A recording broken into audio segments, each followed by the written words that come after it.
Que yo te quiero para mí.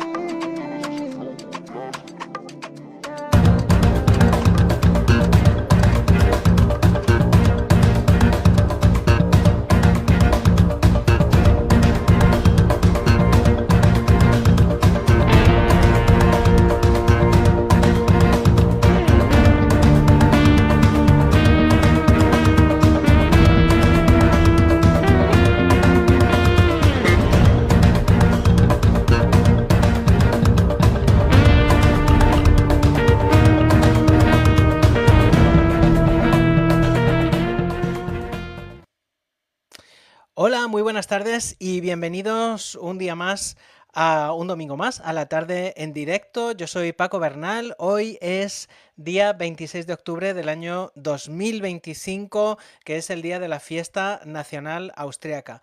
Muchísimas gracias por estar ahí viendo esta transmisión y muchísimas gracias a todas las personas que en algún momento del futuro la verán o la escucharán o la verán y la escucharán utilizando los medios que existen para ello, que son naturalmente tres, como digo siempre. Esta misma página de Viena Directo, en Facebook, que es donde estoy haciendo esta transmisión, también el canal de YouTube, en donde quedará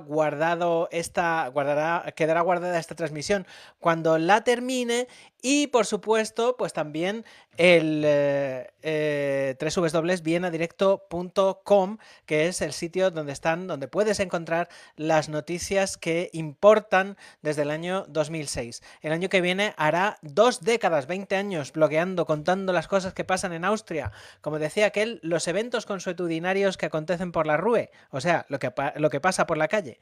¿Qué tal estáis? Espero que estéis maravillosamente. En Austria ha hecho un día, en la parte este de Austria por lo menos, ha hecho un día maravilloso de otoño. Los árboles están preciosos, con las hojas de sus colores rojizos, y por la mañana todavía hacía un cielo azul maravilloso, un cielo azul intenso, que era una maravilla verlo.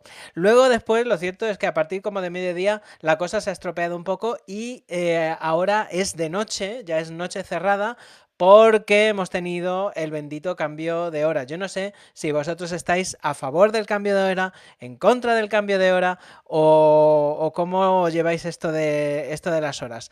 En mi caso, la verdad es que no lo llevo mal. De hecho, esta noche he dormido como un pedrusco, tengo que reconocer. También porque me estaba tomando en fin, porque tenía un poco de dolor de espalda, y entonces pues estaba un poquito también, ¿cómo decirlo? Un poquito que me había tomado calmantes y tal. Entonces estaba bastante relajado y he dormido muy bien. El dolor de espalda ya se me ha quitado, por cierto. Aunque cuando estoy mucho tiempo sentado, pues me molesta todavía un poquito. Pero bueno, en fin, estas son cosas que pasan en la vida. Y bueno, en fin, lo que pasa es que hay esta polémica siempre, todos los años, de que se quiere quitar el cambio de hora, o se quiere poner el cambio de hora, o se quiere dejar el cambio de hora. Parece ser que el ahorro de energía que traía el cambio de hora en los años 70, porque esto empezó en 1973 con la crisis del petróleo, pues ya no es lo que era. O sea, ya el cambio de hora no trae ese ahorro de energía. Mañana tendremos la suerte, los que madrugamos, la Europa que madruga, o sea, como en mi caso, pues tendremos la suerte de que nos levantaremos y habrá ya amanecido. O sea, cuando yo vaya a trabajar habrá ya luz, pero por la noche, pues tendremos la bajona, porque ya pues estará como ahora. Cuando yo era pequeño, lo cuento siempre, mi abuela María, que en paz descanse, pues cuando cambiaban la hora, se pasaba un mes diciendo, pues ahora son las 2 que son las 3, o al revés, las 3 que eran las 2, ¿sabes? Pero bueno, en fin.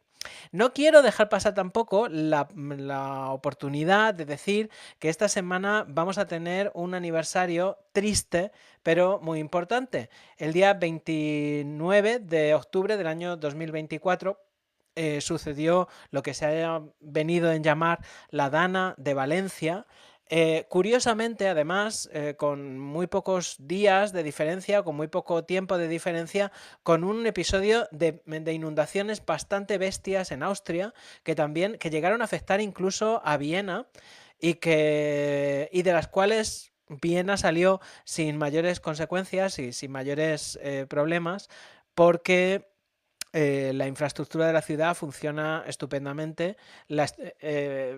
También el imperio nos dejó unas infraestructuras estupendas, pero desgraciadamente en Valencia y sobre todo en sus alrededores, pues en la zona cero, el llamado Barranco del Pollo, pues no hubo tanta suerte y desgraciadamente 229 personas fallecieron. Desde entonces, pues bueno, aparte del trauma, de las pérdidas económicas y de las pérdidas personales, del cruce de acusaciones entre entre las diferentes administraciones y de un rosario de interrogatorios judiciales, acusaciones, vídeos, filtraciones, etcétera. Lo más importante es que todos recordemos que este tipo de cosas y este tipo de fenómenos climatológicos extremos vienen sobre todo por culpa del cambio climático, por culpa de que el Mediterráneo, que es una de las zonas que está más afectada por el cambio climático, por la subida de las temperaturas, pues pues está produciendo que estos fenómenos climatológicos extremos sean cada vez más frecuentes, no solo que sean cada vez más frecuentes, sino que se produzcan prácticamente al mismo tiempo todos los años. Yo he estado en septiembre, sí, si no recuerdo mal, en septiembre he estado en Valencia y a finales de septiembre me he estado bañando en la playa tranquilamente. Yo soy una persona, para los que no me conozcáis en persona, a la que el agua fría no le gusta, ni el agua del mar. Eso quiere decir que si yo me pude meter en la playa a finales de septiembre, quiere decir que el agua por lo menos estaba a una temperatura no muy diferente de la de mi cuerpo. Y eso es una auténtica barbaridad y produce muchísimos problemas. Básicamente porque es en ese calor, esa energía que se inyecta en el sistema, y la energía, como todos sabemos, ni se crea ni se destruye, o sea, solo se transforma, y en el caso del Mediterráneo se transforma en lluvias muy bruscas, en muy poco tiempo, que ya hemos tenido esta vez, este mes de octubre, estando yo en España hace poco. Pues hemos tenido también estas lluvias. El cambio climático es una cosa a la que vamos a tener que acostumbrarnos, porque no es una cosa que se vaya a poder parar, por lo menos en el tiempo de vida de una persona, porque ha venido calentándose y ha venido cargándose durante mucho tiempo, pero sí podemos evitar que haya desgracias personales, sobre todo, que son las más importantes de evitar, que no mueran personas, pues adaptando las ciudades, no construyendo en sitios por los que el agua puede pasar. Por ejemplo, en Austria hemos tenido pues el caso de Baja Austria, por ejemplo, que este año se ha librado, pero que hay muchísimos países, en muchos lugares de Baja Austria en donde que hay casas construidas en sitios donde no deberían estar, y sobre todo, pues eso, con las olas de calor y los cambios y todas esas cosas que hay en los veranos más largos, pues hay que reverdecer las ciudades y poner muchos árboles y muchas sombras. Por cierto, no sé si os he contado que en Viena tenemos un nuevo parque, que es el Nash Park, perdón, que está en lo que era un aparcamiento de asfalto en el Nashmark, entre el distrito 4 y el distrito 6, más o menos a la altura, los que conozcáis Viena, pues más o menos a la altura del Apolo Kino, y y por debajo corre el río Vin, el río Viena. Y la verdad es que se inauguró hace unos días y es un parque súper bonito, con sus arbolicos y sus cosas, que probablemente en los próximos años, cuando los árboles crezcan y den sombra y todas esas cosas que hacen los árboles normalmente, pues tengamos pues muchas cosas importantes, muchas cosas beneficiosas. En fin, voy a contestar antes de seguir. Son ahora mismo las 7:39 de esta tarde. Voy a dejar voy a contestar a los comentarios que me habéis dejado. Pues eso, Sole, como todos los domingos. Muy buenas tardes, Paco. Saludos desde San Miguel de Salinas, Alicante. Muy buenas tardes, muchísimas gracias por estar ahí y muchísimas gracias por ser tan fiel oyente de La Tarde en Directo. Y mi madre también, que nos da las buenas noches y nos da las buenas noches a todos. Y por supuesto, bueno, mi madre ha ido hoy a comprarse un bolso, ya me contarás luego si te has comprado el bolso. Pero, perdón por este mensaje privado en esta cosa que es pública. En fin, son las 8:40 de esta tarde, de este domingo 26 de octubre del año 2025, iba a decir 2029, madre mía, por Dios, qué mal estoy. 2025. Son ahora mismo las 7:40 de la tarde y hoy es el día que yo ya empecé a llamarle hace mucho tiempo el Día de la Austrianidad, o sea, es el día de la fiesta nacional austriaca. Este año, pues además tiene su enjundia porque se celebra el 70 aniversario de la ley, de la aprobación de la ley por el Parlamento austriaco que dio lugar a que hoy sea fiesta. De hecho, durante mucho tiempo después, o sea, entre 1945... No, miento. Entre 1955 y 1965, Austria no tuvo fiesta nacional, no tuvo pues esa fiesta de consenso que todos los países tienen más o menos para celebrar que hoy es hoy, ¿no? Que somos un país maravilloso y estupendo. ¿Cómo era aquello? Que tenemos un equipo que es una maravilla. No me acuerdo cómo era la canción. Bueno, el caso es que en abril, ¿digo bien? Sí. En abril del año... mayo. En mayo de 1955 se aprobó... No, espérate, a ver, un momento, que me estoy yo equivocando. El 25 de octubre del año 1955 se fue, que a eso iba yo, se fue el último soldado de las potencias ocupantes de la Segunda Guerra Mundial. O sea, que eran 4, que eran los ingleses, los franceses, los rusos y los americanos. Pues el último soldado dijo, chus baba. Y justo al día siguiente se aprobó la ley que consagraba la neutralidad austriaca. Estos días, ayer, escribí un artículo en el blog contando cómo fue ese proceso, esas negociaciones que fueron bastante tortuosas y las razones por las que Austria es hoy en día un país neutral. Un país neutral quiere decir...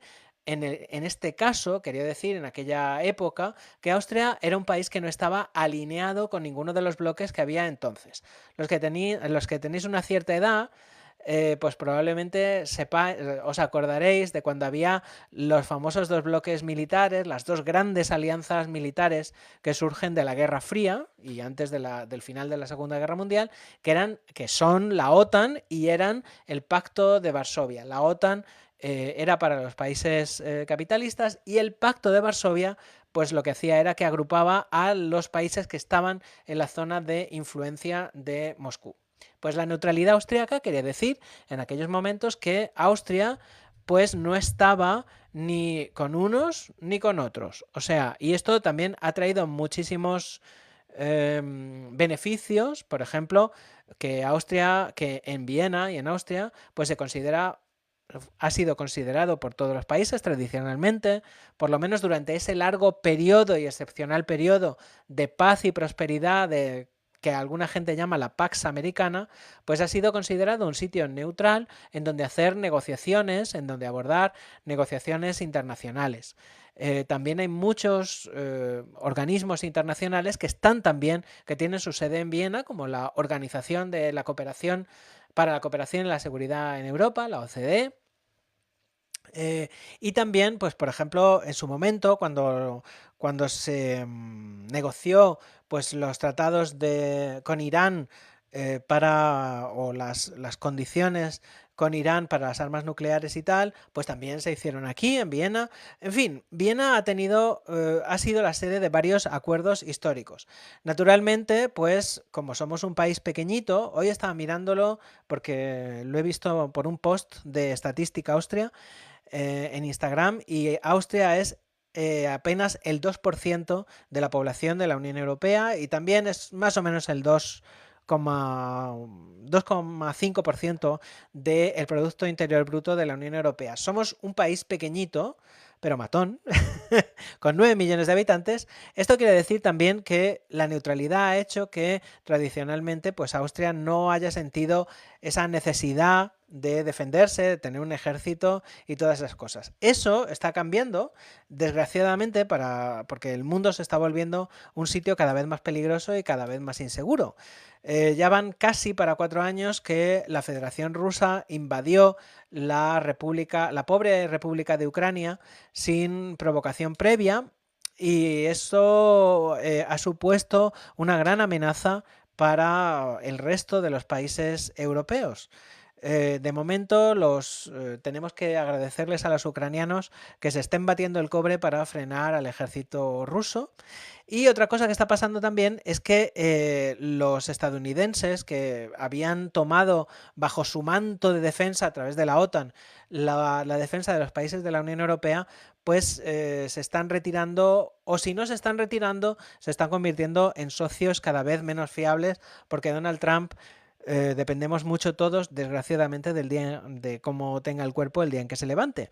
Entonces, esto está haciendo bueno, que Austria también, como miembro de la Unión Europea, se tenga que plantear qué hace con su política de defensa. Y dado que no es posible para un solo país, y menos del tamaño de Austria y con la población de Austria, que somos 9,2 millones de personas, pues dado que esto no es posible abarcar esa tarea solo, pues Austria probablemente está buscando aliados, y probablemente los encontrará próximamente en lo que es el embrión del próximo, de lo que es el ejército europeo. Esto, naturalmente, siendo la neutralidad austriaca, hoy se ha hablado mucho de eso, siendo la neutralidad austriaca una cosa que está tan incardinada en la identidad austriaca, en lo que es, en el concepto de ser austriaco, está tan incrustada dentro de la austrianidad, nunca mejor dicho, como para convertir esa noción de la neutralidad en una identidad, en el motivo de la fiesta nacional, pues eso está haciendo que, bueno, que el debate sobre la neutralidad y sobre el sentido que tiene la neutralidad hoy, pues también se esté transformando un poco en un debate sobre determinados consensos muy fundamentales, sobre qué es ser austriaco, ¿no? Naturalmente, la extrema derecha austriaca, como todas las extremas derechas europeas, pues son prorrusas, y evidentemente lo que quieren es poner palos en las ruedas a la formación de esa identidad defensiva a nivel europeo, que a mí me parece que es más o menos inevitable, y creo que no está mal. Porque la identidad defensiva no quiere decir, la seguridad no quiere decir mandar a soldados a la guerra inmediatamente. Quiere decir que, bueno, que hay una fuerza que pueda contrarrestar, pues que pueda garantizar la seguridad de todos los europeos. Y bueno, en Austria hay esos dos. Lo que sucederá probablemente, siendo los austríacos como son, es que probablemente seguiremos siendo oficialmente neutrales, pero poquito a poco esa neutralidad pues irá rebajándose e irá yendo hacia otras cosas y hacia otras maneras de estar en el mundo, que esperemos que, evidentemente, que solo nos dediquemos a la defensa. De momento, hoy, como suele pasar todos los años, el ejército de esta pequeña república, el ejército austriaco, pues ha hecho su tradicional exhibición en la Heldenplatz, en el centro de Viena, en donde los niños se lo han pasado pipa, porque han podido subirse a todos los chismes que les gustan tanto a los niños sin darse cuenta de que son mortíferos. O sea, pues los aviones de combate, los helicópteros, ha habido pues eso, soldados y cosas así, en lo que se ha dado en llamar pues una exhibición de seguridad. Antes se llamaba de otra manera. Antes, yo me acuerdo que incluso hoy es mi 20º día de la fiesta nacional en Austria, y antes incluso cuando yo llegué había hasta un desfile. El primer año creo que fue y luego lo suspendieron porque costaba mucho dinero, pero hubo un desfile en condiciones como los desfiles que se hacen en España por el 12 de octubre. Pero ya pues no hay esto.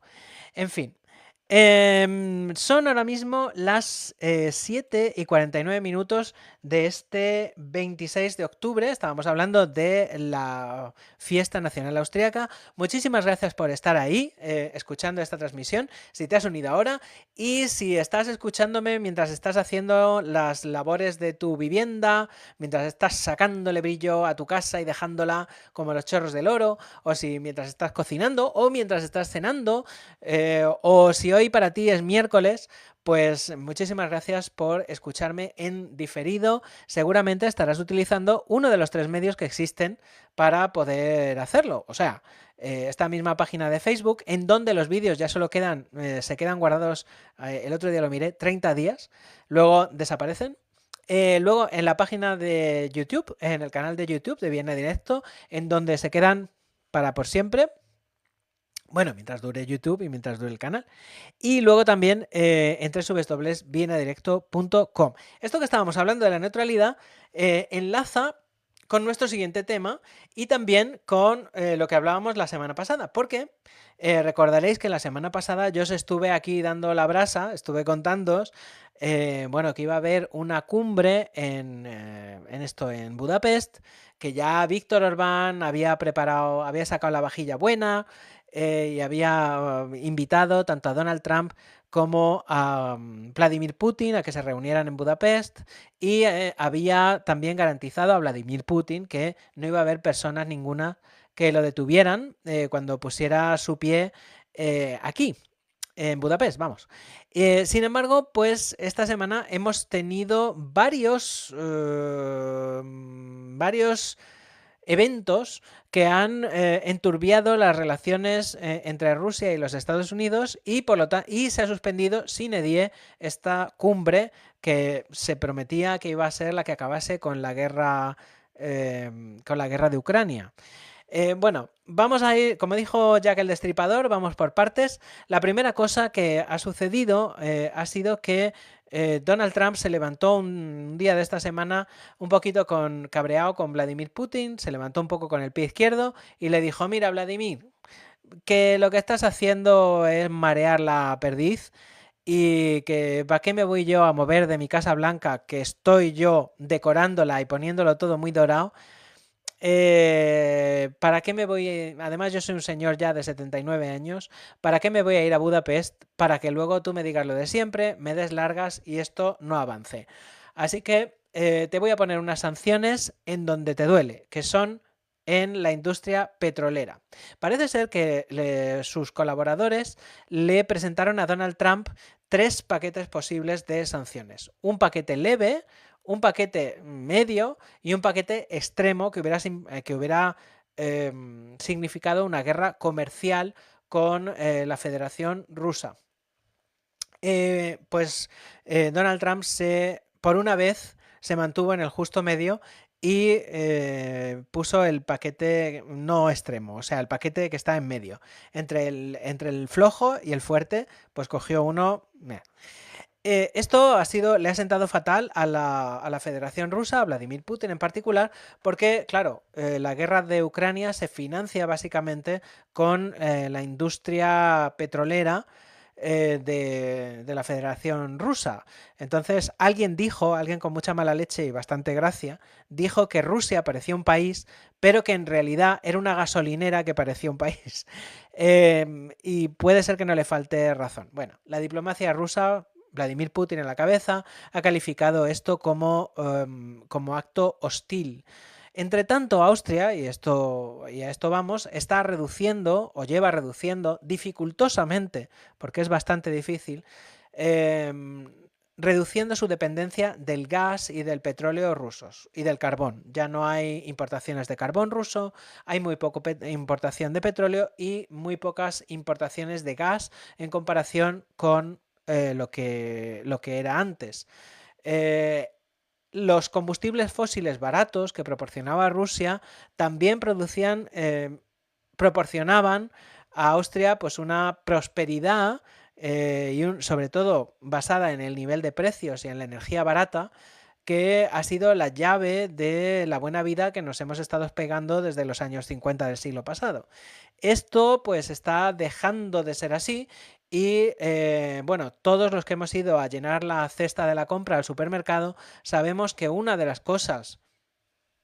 consecuencias del aumento de los precios del petróleo en general, que parece ser que van a seguir aumentando, porque China ha dicho que va a producir menos petróleo para subir los precios, pues esto está provocando que tengamos pues bastantes problemas a la hora, bastante pérdida de poder adquisitivo, los sueldos y los salarios normales. Y la inflación, el encarecimiento de los productos de primera necesidad y de segunda necesidad y de tercera necesidad y también de la hostelería sobre todo, pues es una cosa que tenemos que sufrir los que vivimos en Austria.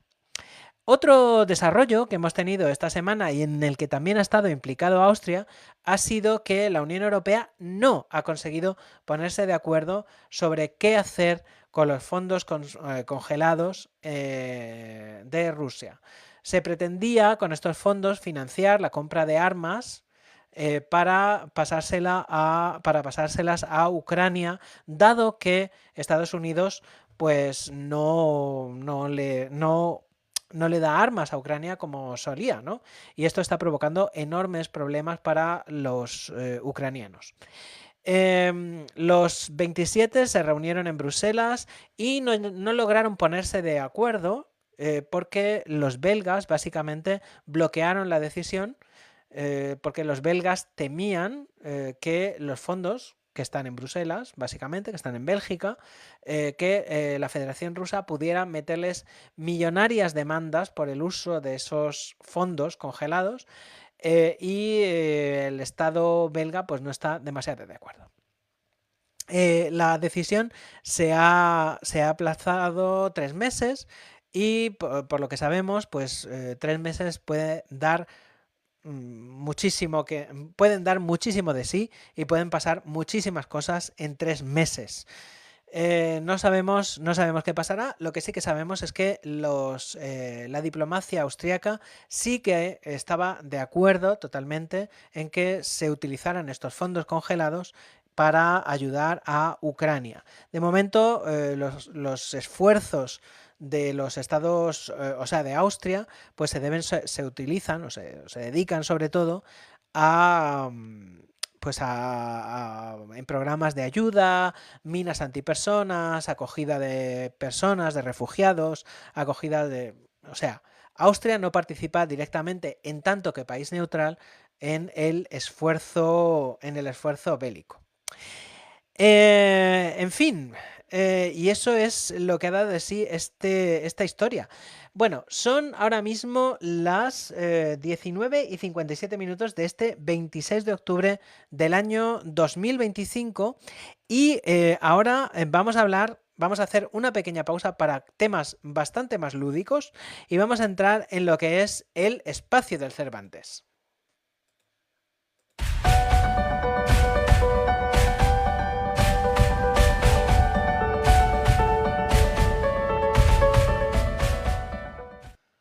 Bueno, esta semana en el Instituto Cervantes tenemos un programa, como decía aquel, que no se puede aguantar de lo bueno que es. Tenemos además 2 actividades, suele haber una actividad a la semana más o menos, pero esta vez tenemos 2 actividades, una el martes y otra el jueves. La del jueves a mí me hace especial ilusión porque yo participo en ella, pero la otra también es muy guay y probablemente iré.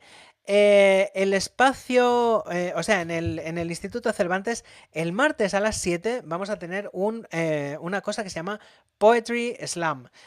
¿En qué consiste el Poetry Slam? Pues es en que creadores de poesía, poetas, en este caso 2 mujeres poetas, Olga Olzeta y Katarina Venti van a recitar sus obras, una en alemán y otra en español, y en el Poetry Slam se recitan ante un público y lo importante es tanto lo que se dice como cómo se dice, porque las poetas, en este caso, es un poco volver a lo que era la raíz de la poesía en el mundo clásico, por ejemplo, que la poesía se utilizaba, era sobre todo cantada y recitada, ¿no?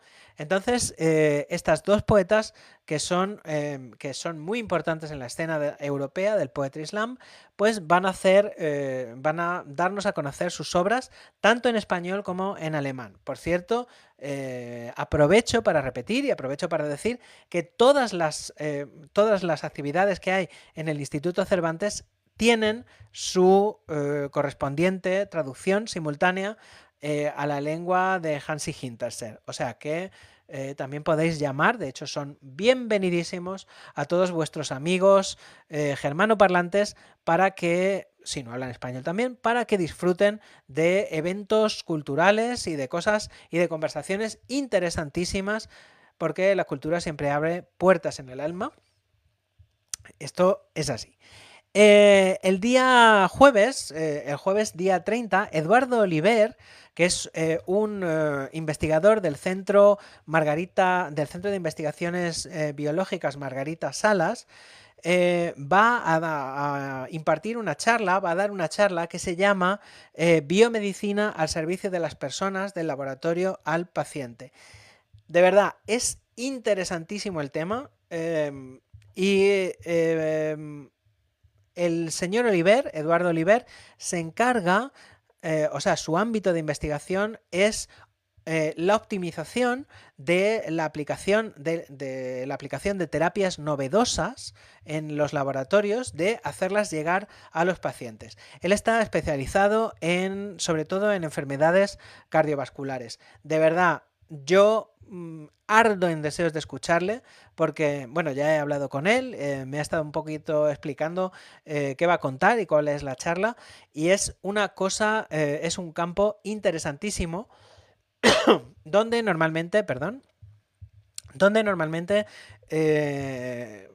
pues los que no tenemos los que no hablamos de medicina y tal, normalmente, los que no tenemos contacto con la medicina a este nivel, pues no tenemos acceso y es una cosa que es, pues eso, bastante interesante.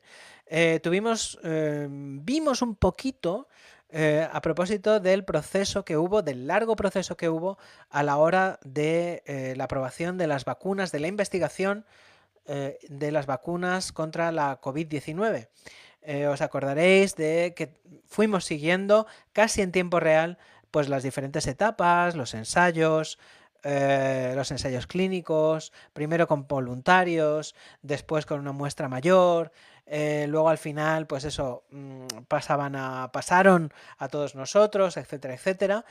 Y yo creo que eso es una cosa que es muy importante, es muy interesante de saber porque, bueno, todos en la vida, desgraciadamente, pues estaremos en algún momento enfermos y a lo mejor, pues a lo mejor la vida nos la salva una de estas terapias novedosas o no novedosas o nuevos usos de terapias que ya se conocían.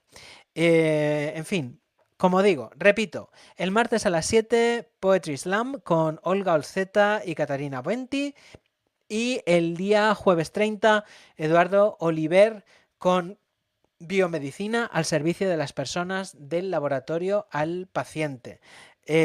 Yo que vosotros pues me pasaría por allí porque es una cosa que no os vais a arrepentir.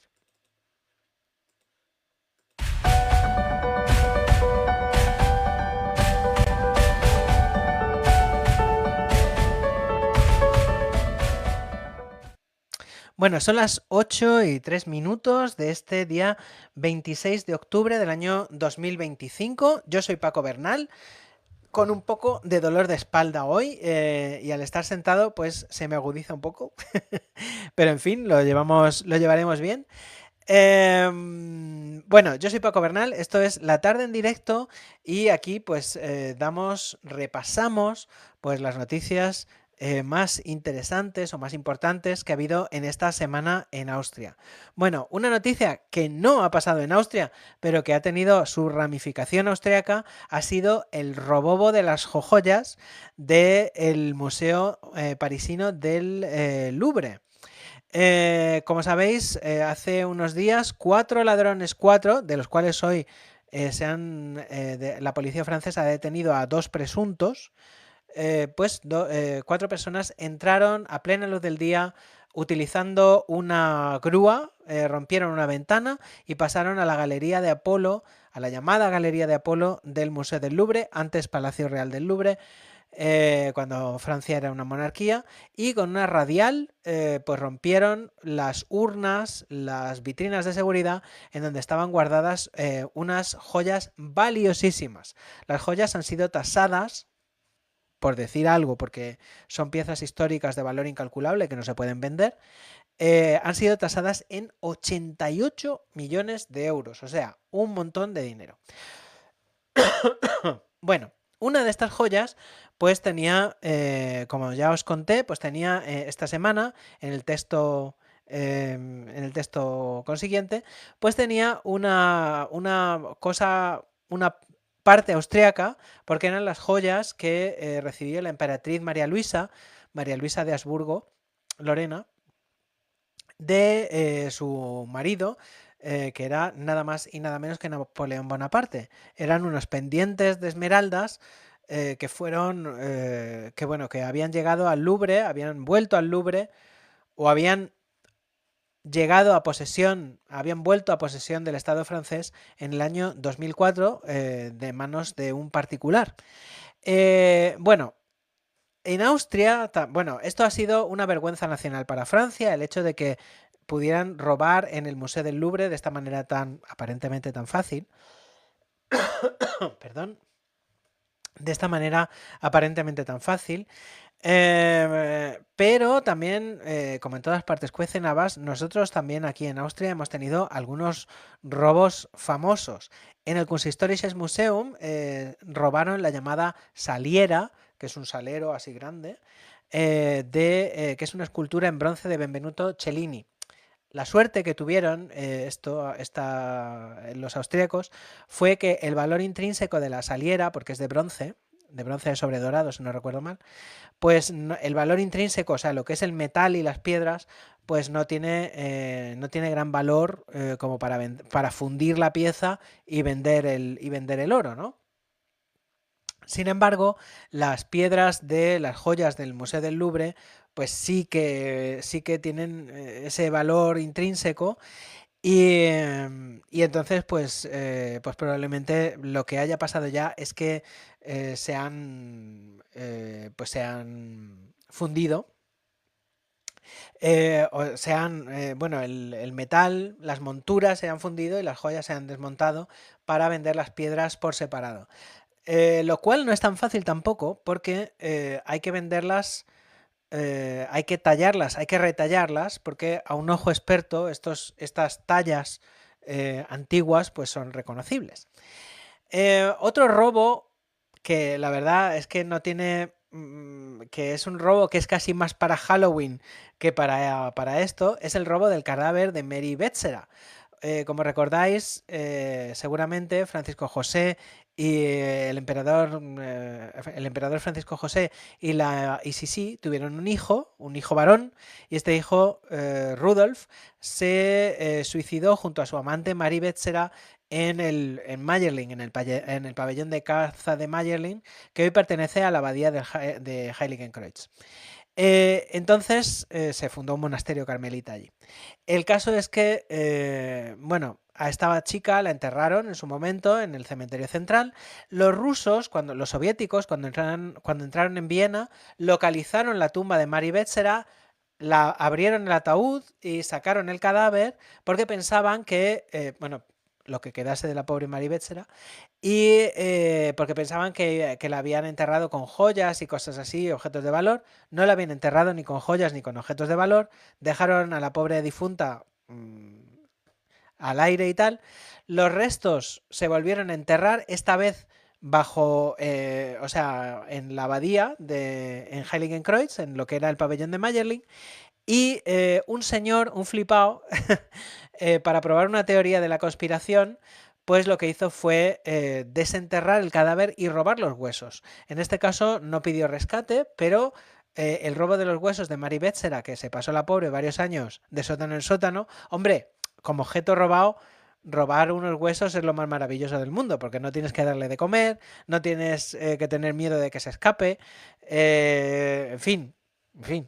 Bueno, pues este señor luego pidió rescate por los huesos, lo mismo que otros ladrones que robaron el cadáver de un millonario que se llamaba Flick. O sea que en todas partes cuecen habas. Yo pensaba estos días, con el asunto del Museo del Louvre, que claro, ahora que el problema es mucho mayor que el robo.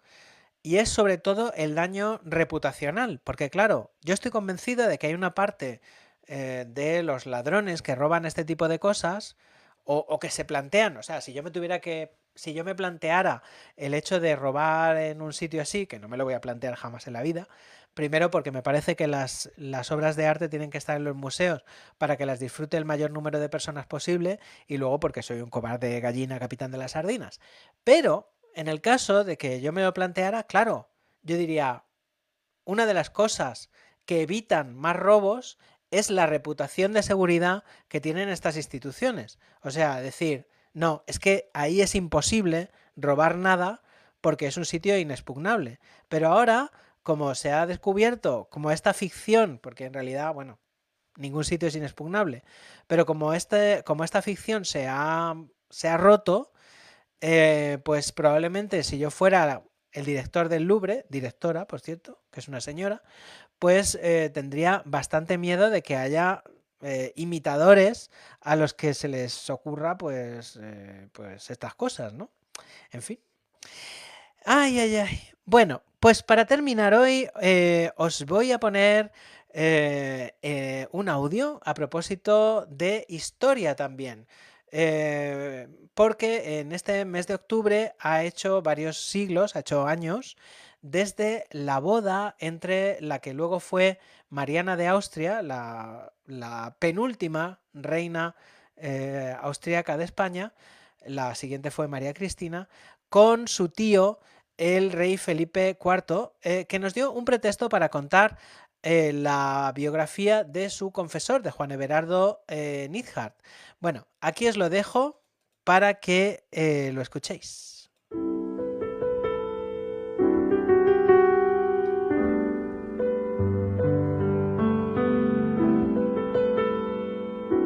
El 7 de octubre de 1649 debió de ser un día de otoño algo fresco en Navalcarnero, en las cercanías de Madrid.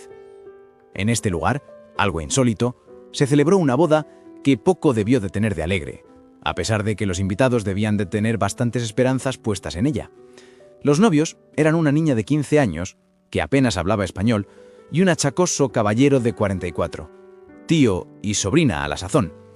Ella se llamaba Mariana, María Ana en la pila de Viena, él, Felipe, el cuarto de su mismo nombre. No debió haber mucho amor, aunque nadie esperaba que lo hubiese. Como le sucedería más tarde a su hija, la infanta Margarita, deliciosamente retratada por Diego Velázquez, Mariana se sacrificaba con aquella boda en el altar de la razón de Estado. El novio original había sido su primo, el infante Baltasar Carlos, pero muerto este, saltó Felipe IV al campo como novio de repuesto. A la pobre muchacha, para quien ya se habían terminado todas las alegrías de la mocedad, le esperaban, aunque ella no lo supiera, 16 años de matrimonio. Una vida que osciló entre lo trágico, lo tremendo y lo grotesco. De vez en cuando, aquella criatura decrépita y resoplante, que se había regocijado con putas de baja estofa y cómicas y había regado Madrid de bastardos, satisfacía con la pobre reina el débito conyugal. De estos ayuntamientos nacieron varios hijos. Solo llegaron a la vida adulta 2. Una, la princesa Margarita, que murió en Viena de sobreparto, también sacrificada a la estructura mafiosa que, por conveniencia, llamamos Casa de los Habsburgo.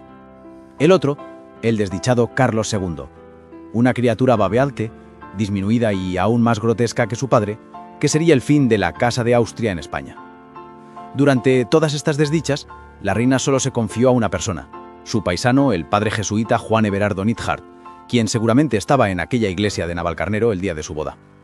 Cuando la reina enviudó, la beatísima monarca, en cuyas manos inexpertas cayó el imperio más grande del planeta, hizo lo que era previsible y nombró al también inexperto jesuita primer ministro. Juntos cometieron un error tras otro, hasta que Juan de Austria, uno de los bastardos de Felipe IV, consiguió que el austriaco fuera desterrado a Italia. Un caso clásico de patada ascendente, destinada a que Neidhart dejara de hacer daño. Juan Everardo Neidhart era poca cosa. La pintura de él, que tengo delante, le presenta macilento y con los ojos hundidos. Había nacido en una localidad de Baja Austria el 8 de diciembre de 1607, día de la Inmaculada Concepción, y por lo tanto le llevaba 27 años a su hija de confesión. Hay que decir que el nombre artístico con el que ha pasado a la historia de España no era su nombre de verdad, siendo la ortografía más frecuente de su apellido Neidhart. En 1631 entró en la Compañía de Jesús, que era en aquel momento la orden más avanzada de la Iglesia Católica. En muchos sentidos sigue siéndolo, y en algún momento posterior se hizo sacerdote. En Graz estudió filosofía, ética y derecho canónico. Ninguno de estos saberes, como puede verse, demasiado vinculados con los asuntos del gobierno. En 1644 fue llamado por el emperador a la corte de Viena y allí fue predicador hasta que María Ana, la futura Mariana de Austria, fue enviada a España a recoser los lazos transcontinentales de la familia Habsburgo. Como queda dicho, cuando Felipe IV murió, Juan Everardo Neidhart fue elevado por la reina viuda a las más altas dignidades. Le hizo, entre otras cosas, inquisidor general y primer ministro.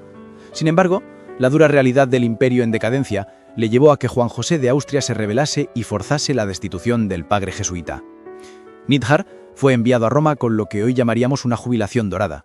Primero, el obispado de Agrigento, luego el arzobispado de Odesa y finalmente el capelo cardenalicio. Murió en 1781 a los 74 años, en Roma, aunque antes le dio tiempo a escribir unas memorias autojustificantes, cuáles no lo son.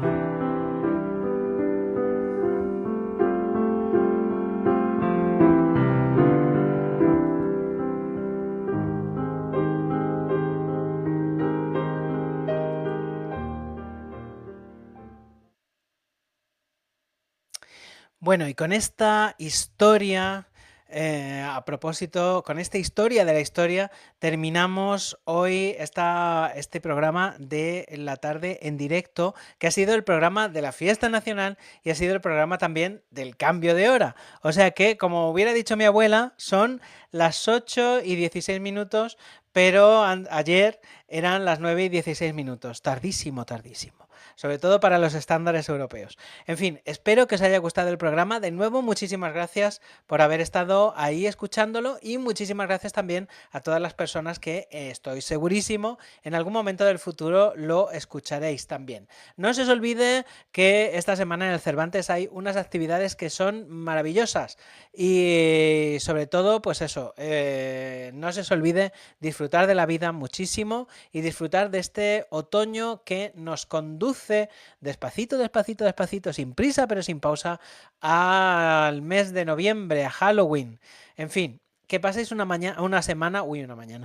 paséis una semana maravillosa, que la vida os colme de felicidad y que, por supuestísimo, que el virus malandrín, esta vez el coronavirus, los catarros, esas cosas, os dejen. Por cierto, yo ahora he vuelto a recuperar la mascarilla porque está subiendo mucho los casos de coronavirus en Austria y es que no me apetece nada ponerme malo.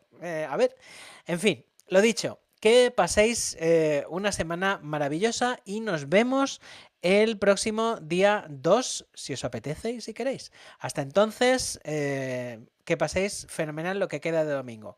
Chao, chao.